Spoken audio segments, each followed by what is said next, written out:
Corporate funding for Nova Science Now is provided by the following. Foundation funding is provided by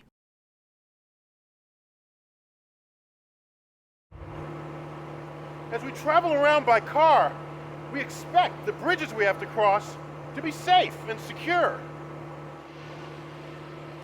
But many of them are very old, and a few have already collapsed. Wouldn't it be great if engineers could create a technology so that bridges could tell us what's wrong and how to fix it before it's too late?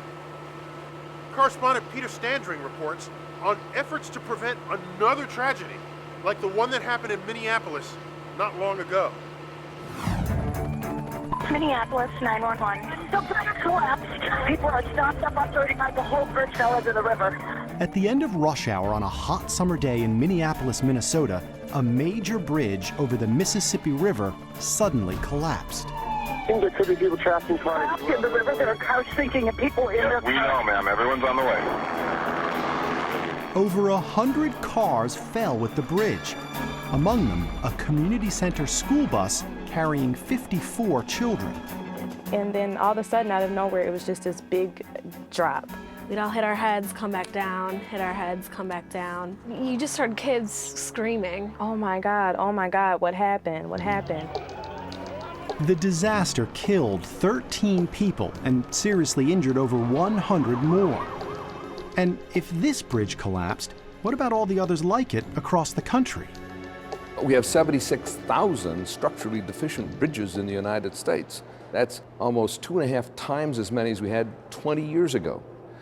And we need more modern, non-destructive technologies to inspect those bridges today to make them safer for the future. The cause of the Minneapolis collapse is still under a federal investigation, but here's what we know. The Minneapolis Bridge was an underdeck truss arch design made up of twin trusses of steel beams, arranged in triangles and connected with steel plates called gussets. The trusses distribute the weight of the traffic throughout the structure, all the parts working together. But the design has no backup against failure. If one major part fails, the whole bridge can come crashing down. Investigators found that 16 of those connecting gusset plates failed, resulting in the catastrophic collapse. The tragedy was seen as a wake-up call, highlighting the need for technology that warns us before a bridge fails, technology appearing on bridges even today. About an hour's drive east of Minneapolis along Interstate 94, you'll find this bridge spanning the Red Cedar River here in Wisconsin. It has an underdeck truss arch design that's almost identical to the bridge that collapsed. In fact, this one is 10 years older, so down below on its aging steel structure, crews from the Wisconsin Department of Transportation are installing sensors to give it a kind of high-tech physical. This will keep me in the basket? It'll keep you attached to the basket. Attached to the basket, okay. I'm not crazy about heights, but the only way to see for myself was to climb into the basket as bridge engineer Finn Hubbard took me up over the edge and under the bridge. We're coming back now and taking a look at it with our sensors today to find out how the bridge is doing inside, if you will, looking at the stress and the strain, the forces inside the members themselves. The sensors, called strain gauges, are welded onto critical spots on the bridge. What that does is it actually measures the strain, which is the actual stretching of the metal, sort of like stretching a rubber band. The gauge is attached to the bridge so that when the steel stretches, the gauge stretches, changing its electrical resistance. By comparing the gauge's readings to the way the bridge is supposed to perform, Finn can tell if the metal is overly stressed. And do you think ultimately this is making for a safer bridge, or at least is going to give you the information that you need to keep it safe?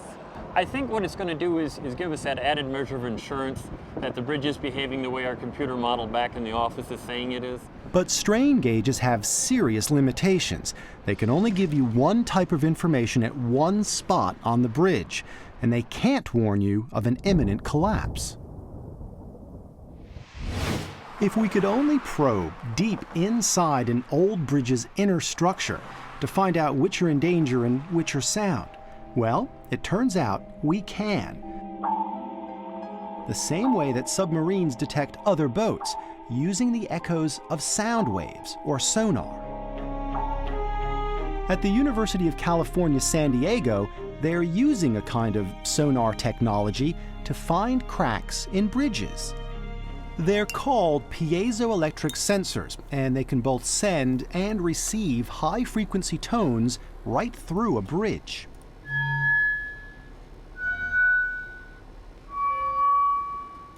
So this one will launch a wave into the structure, while this white one here will then detect the signal at the other end.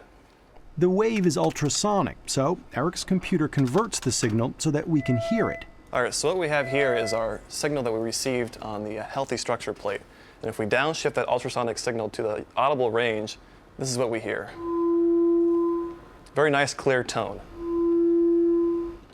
But if you fracture that steel plate, the crack forces the ultrasonic waves to take different paths. Now we replace that healthy beam with a damaged beam. Put the same sensors on it and apply the same signal again. This is what we get out. You can both see the difference and hear the difference, these extra tones that are now present in that damaged plate.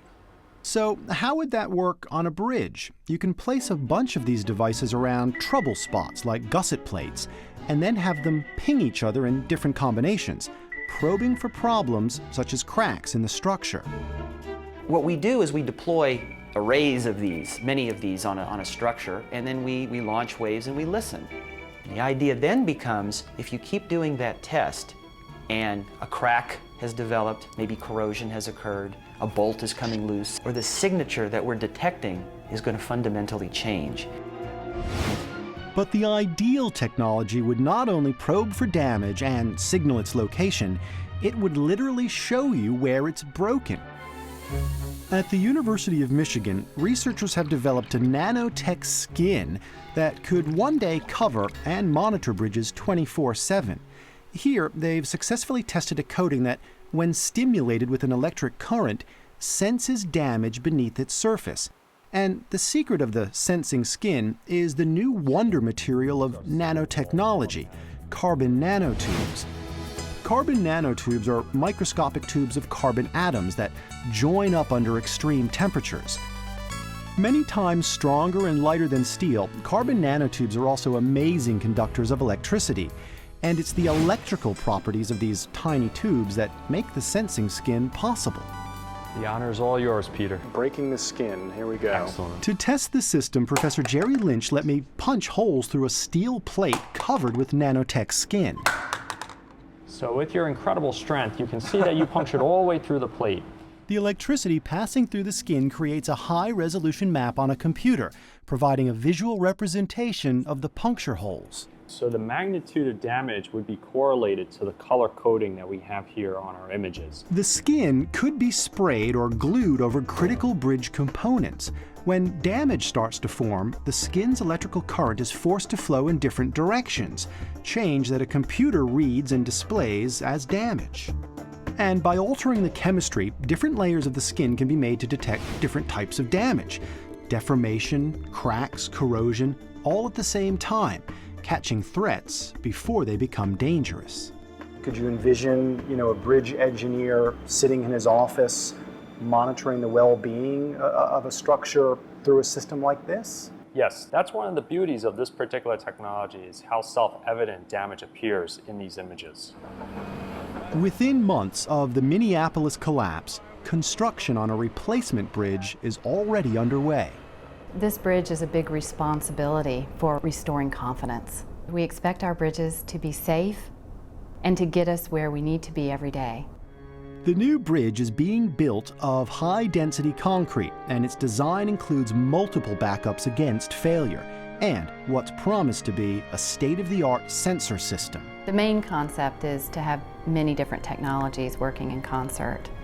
And collectively, these will all work together to bring us the best data for the bridge. But even as the bridge takes shape, the scene evokes mixed feelings for Julie and Sasha. I think this might be the only bridge that I may feel comfortable going across because it is a new structure. The new bridge, no matter how many times I cross it, for me, I'm never gonna get the sounds and the sight out of my head from the actual bridge collapse.